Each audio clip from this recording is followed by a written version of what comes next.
Hello, boys and girls. This is Aunt Fernita, and I have a wonderful story for you called A Floating Zoo. Today's memory verse is from Psalms 48, verse 1. Great is the Lord and most worthy of praise. The message for today's story is we thank God for keeping His promises. What do you do when it rains day after day after day? The Bible tells about Noah and 40 days of rain. What do you think Noah did? Noah, his wife, and his 3 sons and their wives rested safely inside the ark. So did the animals. God Himself had closed and sealed the door to the ark. For 7 days they waited, and then the rain began, just as God said it would. Rain poured from the sky. It thundered onto the ark's roof. But Noah and his family, the people who loved God, they were safe. The rain poured down all day, every day. Soon water covered all the flat land, and the ark began to float. The rain continued to pour down all day, every day, but everyone inside the ark was safe. Noah and his family thanked God for keeping His promise. It was the first thing that they did every morning and the last thing they did at night. Every day they sang songs of praise to the Lord.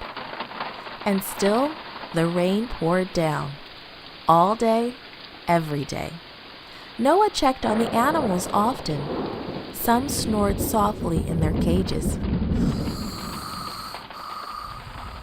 They breathed slowly in and out, in and out. Others nibbled on the food God had told Noah to put into the ark.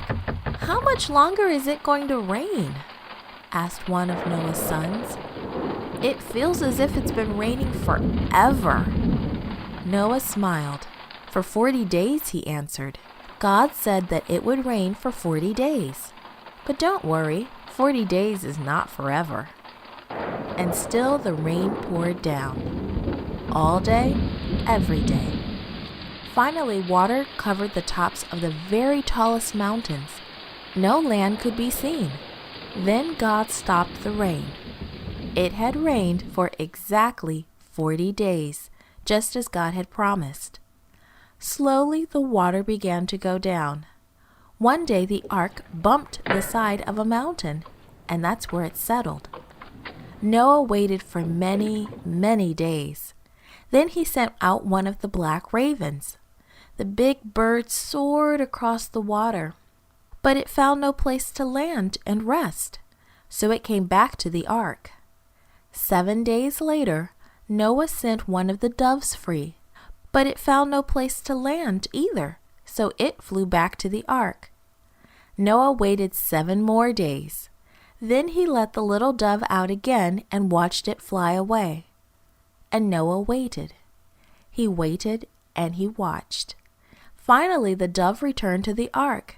This time it had an olive leaf in its beak. "Things are beginning to grow again," Noah exclaimed.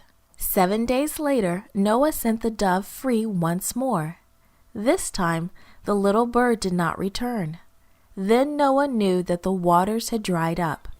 And Noah knew that God had kept His promise. The flood was over, and they were safe.